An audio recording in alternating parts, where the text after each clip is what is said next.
Davido is one of the most prominent names in Afrobeats. But did you know he came from one of Nigeria's most powerful and wealthiest families, the Adeleke family? Even if you are already aware, you can't buy your way into his kind of influence and dominance. Do you know why? Because even you know that Afrobeats, it's a vibe. When the music comes on, you can't help but sing along and dance. So for Davido to step away from the family business, it's a bold move, especially as a Nigerian. So how do you think he built his own lane? The rise. In order for you to understand how Davido built his own lane, let's start right at the beginning. He was born David Adeleke in Atlanta, Georgia, United States of America, on November 21st, 1992, to parents Adeleke and Dr. Veronica Adeleke. His father, Adeleke, was already building what would become one of Nigeria's most powerful business empires. His mother, Veronica, was a respected academic and a woman whose warmth shaped Davido's earliest memories. From the outside, it looked like a perfect beginning, wealth, comfort, and a future already paved. But that's the thing about destiny. It rarely follows the script others write for you. And did you know that the richest man in Africa, Aliko Dangote, is Davido's godfather? So it's almost as if Davido was destined to be a business mogul. When Davido moved back to Nigeria as a child, he stepped into a world where his last name carried weight. The Adeleke name opened doors, commanded respect, and came with expectations. In Nigeria, family legacy isn't just background, it's identity. And for Davido, that identity was supposed to lead him into business, politics, or the family empire. But something changed when he discovered music production. This is where Davido began to build his own lane. Do you remember when you began to build your own? Think about it. You don't have to come from a wealthy family background to build your own. It starts with passion for something or having natural-born skills. For Davido, it's music.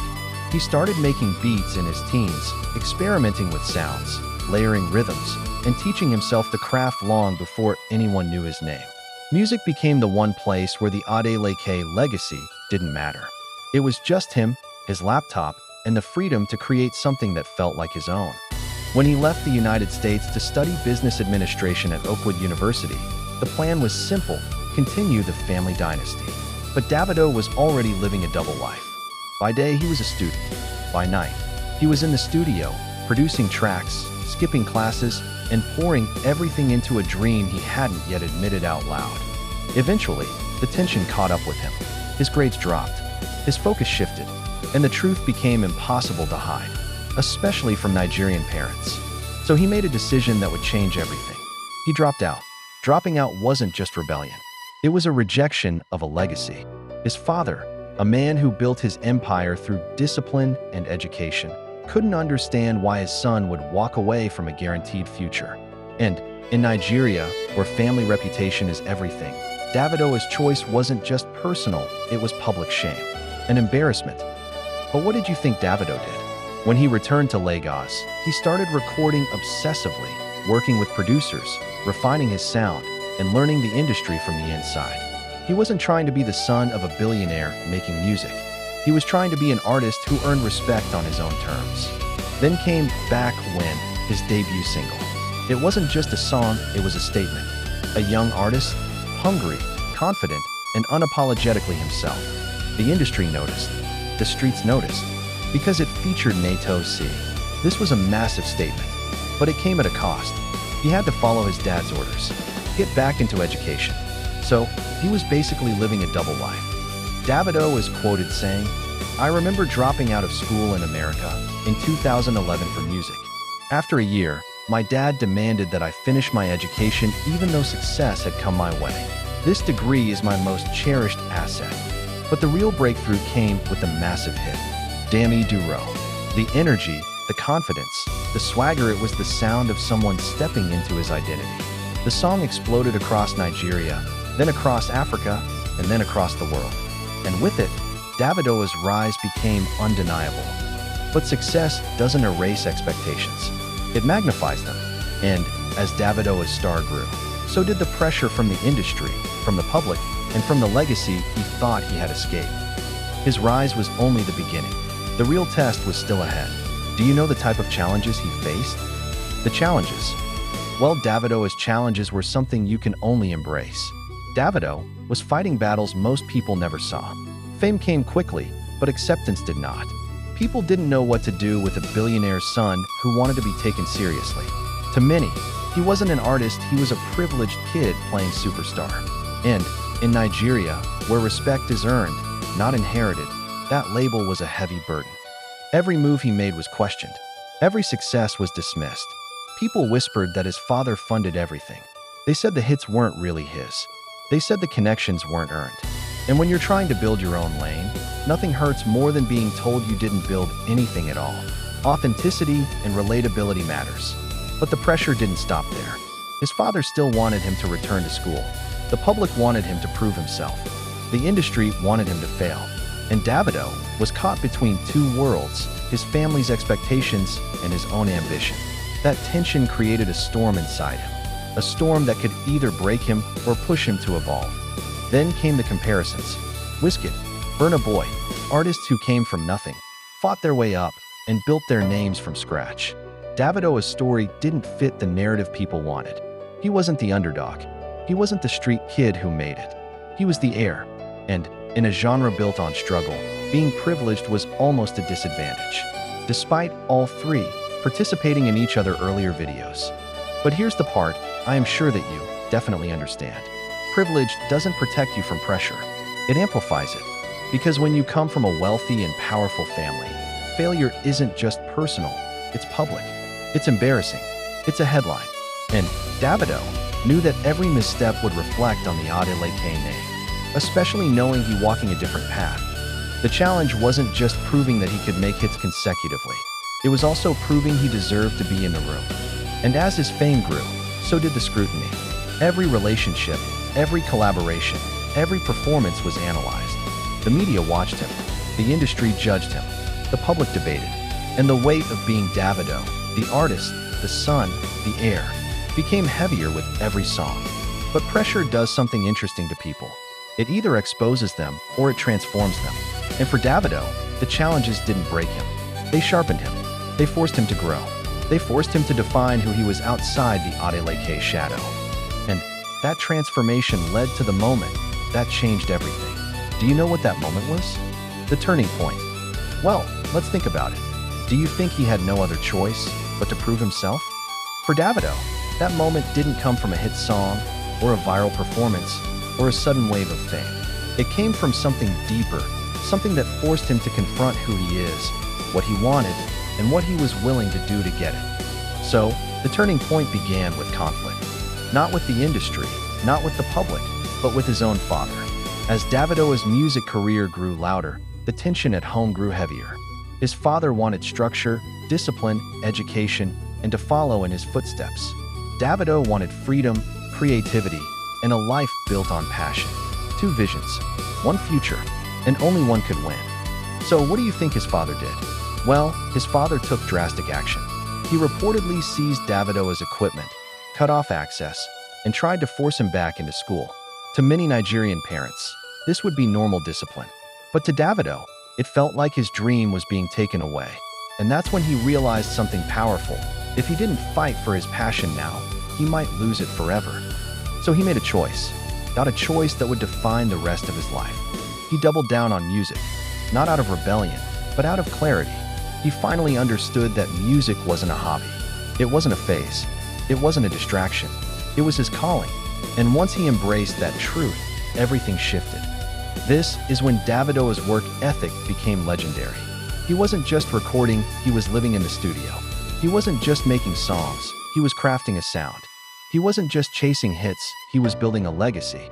And the industry began to feel the shift. The energy around him changed. The confidence sharpened. The music got better. The vision got clearer. Then came the moment that proved he was no longer just an Adeleke heir, he was Davido. His father, seeing his son's determination, made a decision of his own. Instead of fighting Davido's dream, he chose to support it. He built him a studio. He gave him space to grow. He allowed him to finish school on his own terms. And in that moment, the tension transformed into alignment. This was the turning point. Not a song, not an award, not a headline. It was the moment Davido earned his father's respect and his own. From here, everything changed. The music, the momentum, the mission. Davido wasn't just making hits anymore. He was building an empire of his own. But do you know that's not all? The major turning point that Davido made that was a massive strategy. Do you know what that massive strategy was? The major strategy Davido made was embracing who he is, and that was embracing that he is from a rich family. When he released his debut album, Omo Baba Olowo, instead of hiding from the rich kid label, he embraced it. He took the name people used to mock him with, son of a wealthy man, and turned it into a brand. A statement, a declaration that he wasn't pretending to be something he wasn't. In a genre built on struggle, Davido leaned into his truth. And that honesty became part of his power, his branding, and his identity. Did you know that's where his nickname OBO comes from? With that said, real identity was only one part of his strategy. Davido understood something most artists overlook. Influence grows through connection, not just connection with collaboration with other artists, but the type you connect with where you are from. So, he didn't isolate himself. He didn't try to dominate the scene alone. He built alliances. He collaborated across borders, Ghana, South Africa, Tanzania, long before Afrobeats became mainstream the way it is now. He positioned himself as a continental artist, not just a Nigerian one. Till this day, he still collabs with other artists, even with names you're not familiar with, in different African countries and within the diaspora. And it helped that he was surrounded by other rising giants, such as Wizkid and Burna Boy, a generation shaping the new sound of Africa, not just Nigeria. They appeared in each other's early videos, shared stages, shared energy, and pushed the culture forward together. Davido wasn't just watching the movement, he is part of it. He is helping it grow bigger than ever. But his most underrated strategy was understanding the power of digital presence before most artists caught on. Davido didn't just post online. He built a community. He treated social media like a global stage. Every moment, every celebration, every behind-the-scenes clip was part of a larger plan to make the world feel connected to him. And attention is currency. And it worked. People didn't just listen to Davido. They followed him. They rooted for him. They felt like they knew him. Some say he does too much. But what do you think? Is he overexposing himself? However, then came the Masterstroke. DMW, which stands for Davido Music Worldwide. This wasn't just a label. It was a power move. A shift from artist to architect. By signing and developing talents like Maya Kun, Dramo, Puruzi, and others, Davido created an ecosystem where success multiplied. Every hit from his artists amplified his influence. Every win from his team strengthened his brand. This is where Davido separated himself. Wizkid built a legacy. Burna Boy built a movement. Davido built an empire. And empires don't rise by accident. They rise through strategy. But strategy is only half the story. The real lessons are something you can learn from. Are you ready for these lessons? Are you ready to learn from Davido? So, what are the lessons you can learn from Davido, despite his privileged background? The first lesson is about identity. Davido didn't run from who he is. He embraced it. Most people spend their lives trying to hide their background either because they think it's not impressive enough or because they fear judgment. But power comes from owning your truth. When Davido accepted being Omo Baba Olowo, he removed the weapon people tried to use against him. That's a principle of human behavior. When you take ownership, criticism loses its power. So you don't need to shape-shift to other identities that aren't of your own. Learn who you are and fully embrace it. The second lesson is about connection. Influence doesn't grow in isolation. Davido understood that relationships are currency, not just collaborations with artists, but connection with people, fans, communities, and cultures. He didn't build walls. He built bridges. And, in business, the person who builds the most bridges controls the most territory. Even if you don't want to build a business, community is important, as you never know when you need each other's assistance in your life or career. The third lesson is about decision-making. Davido made choices that didn't make sense to everyone, dropping out of school, pursuing music, doubling down when the pressure was highest. But great decisions aren't always logical. They're aligned with purpose, aligned with identity, aligned with the future you're trying to build. That's why his decisions worked. The fourth lesson is about power dynamics. Davido learned early that power isn't just about money or fame. It's about leverage. By creating DMW, he shifted from being the talent to being a talent maker. That's how you move from influence to authority.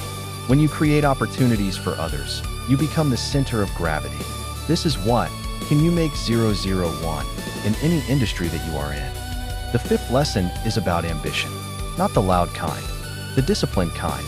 The kind that shows up in work ethic, consistency, and long-term thinking. Davido didn't just want hits. He wanted legacy. That solidified his name. And legacy requires ambition that outlives the moment. Think about it. What type of work ethic do you have? And does it match your ambitions? And finally, the lesson about money principles. Money amplifies who you are, but it doesn't replace the work. Davido had resources, but resources don't create greatness. Decisions do. Discipline does. Vision does. Even when the resources were taken away, he found another way. How you use the resources around you is important. It is not just about the money. So the real question is, which of these lessons are you ready to apply to your own journey? Before you choose what lessons you will apply, remember Davido's journey. He needed acceptance from both sets of communities, his father/family, but also those who listened to Afrobeats. He dealt with loss, pressure, and moments that could have broken him. And it is in these moments that you truly understand the man behind the music. This is just at the beginning of his career. Because for all the privilege people talk about, Davido's life has been marked by pain. He lost his mother at a young age, a wound that shaped him long before fame ever did. And when you lose someone that early, you learn quickly that life doesn't promise you anything. Not love, not stability, and not even time. That kind of loss stays with you. It becomes part of your drive, part of your hunger, part of your identity. Then came the pressure of expectation. Being an Adeleke meant every mistake was magnified. Every misstep became a headline. Every rumor became a narrative. And while people saw a billionaire's son, they didn't see the weight he carried, the pressure to succeed, the fear of disappointing his family, and the constant battle to prove he wasn't just a product of privilege. And yet, through all of this, Davido kept showing up, kept creating, kept giving, kept loving loudly, even when the world judged him for it. There's irony in his story, too. The same people who mocked him for being privileged danced to the songs. The same industry that doubted him now celebrates him. The same world that questioned his authenticity at the start now embraces his legacy. But the emotional core of Davido's journey is this: he never stopped choosing joy.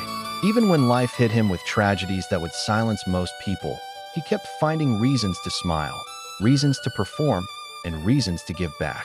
That resilience, that rawness, and that imperfection is what makes his story powerful. And you definitely hear that in his music, and joy is universal. Because greatness isn't built in comfort. It's built in the moments you refuse to break. And Davido's story is a reminder that no matter where you come from, wealth or low income, your emotional battles are real, your pain is valid, and your triumphs are earned. So, are you now ready to choose the lessons you will apply? The principle.